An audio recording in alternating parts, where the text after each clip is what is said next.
বিশ্বনবীর ব্যক্তিগত সচিব এবং দোভাষী। ইহুদিরা কিছু লিখে দিলে এটার অর্থ বিশ্বনবীরে বুঝায় দিতেন, আবার ইহুদিদের কাছে কিছু লিখতে হলে তিনি লিখে দিতেন। বিশ্বনবী একদিন বললেন, ইন্নী ওয়াল্লাহি মা আমানু ইয়াহুদা আলা কিতাব। ইহুদিরা যে চিঠি পাঠায় অর্থ তো বুঝি না, আরেক ইহুদি আইনে অর্থ করা লাগে। আবার ইহুদিদের কাছে কিছু লিখে পাঠাইতে চাইলে আমরা তো লিখতে পারি না, ইহুদিরে দিয়ে লেখা লাগে। ওরা যে পয়রা শোনায় লিখে দেয়, আমি ওদের বিশ্বাস করি না। আমার নিজের একজন লোক দরকার। বিশ্বনবী এই যায়েদ বিন সাবিতকে চুজ করলেন ল্যাঙ্গুয়েজের জন্য।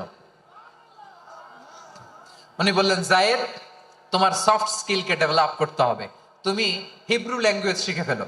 যায়েদ বিন সাবিত বলল, বিশ্বনবীর মোটিভেশন আর ইন্সপিরেশন পেয়ে আমি 15 দিনে ইহুদিদের এই হিব্রু ল্যাঙ্গুয়েজ শিখে ফেললাম।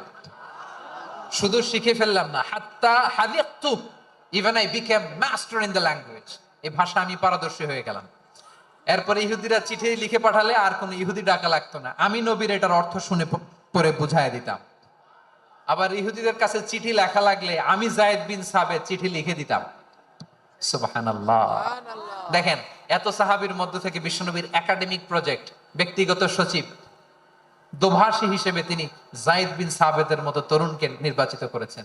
কেমন ট্যালেন্ট হান্টার ছিল আমার নবী। সুবহানাল্লাহ পড়বেন না?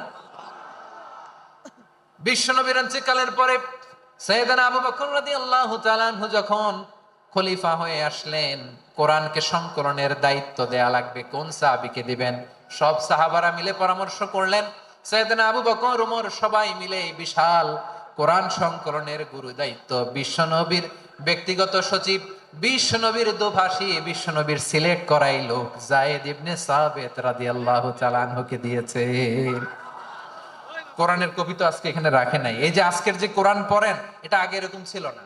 কোরআন নাজিল হলে সাহাবারা চামড়ার, ওটের চামড়ায় লিখে ফেলতো, ওটের চ্যাপ্টা হাড্ডির মধ্যে লিখে ফেলতো, গাছের গুড়ির মধ্যে লিখে ফেলতো, বিভিন্ন জনের কাছে ছড়ানো ছিটানো ছিল। আবু বকর রাদিয়াল্লাহু তাআলা আনহু একসাথে করলেন, পরবর্তীতে ওসমান রাদিয়াল্লাহু তাআলা আনহু একসাথে করলেন। 114 সূরার এখন এই মুসহাফ, এই কম্পাইলেশন, এই কপি আমরা পেয়েছি, যার হিউজ কন্ট্রিবিউশন ছিল। এই পুরো কোরআন কম্পাইলেশনের প্রজেক্ট ম্যানেজার ছিল যায়েদ বিন সাবিত রাদিয়াল্লাহু তাআলা। কোরআন কম্পাইলেশনের প্রজেক্ট ম্যানেজার। দেখেন, ওনারে মাথায় হাত দিয়ে আজান শিখায় নাই। সুবহানাল্লাহ কইবেন না?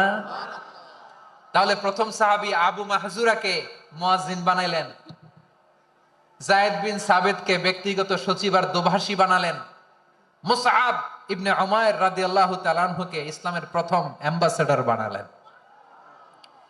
তাহলে তৃতীয় নাম্বার একজন সাহাবীর নাম বলছি, মুসআব ইবনে উমাইর।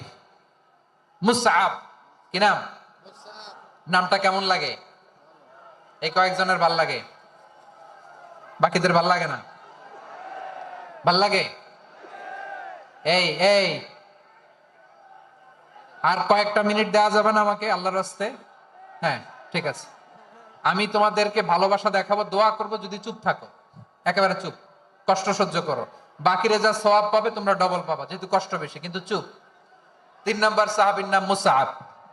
এই ধাক্কাধাক্কি কেন? ধাক্কাধাক্কি কেন রে ভাই? না না না, এরকম হইলে আসবো না যশোর, আমি আর আসবো না। হয় পিছনে চলে যাও, নাহলে চুপ, ধাক্কাধাক্কি নেই। 3 নাম্বার সাহাবীর নাম মুসআব। কি নাম? He was the first ambassador in Islam. ইসলামের প্রথম ডিপ্লোম্যাট, প্রথম কূটনৈতিক, ইসলামের প্রথম কূটনৈতিক, ইসলামের প্রথম ডিপ্লোম্যাট, প্রথম অ্যাম্বাসেডর মুসআব ইবনে উমাইর। মক্কার তরুণ যুবক, উনি পারফিউম লাগাইলে মানুষ দেখলেই বুঝতো এটা মুসআব লাগাইছে।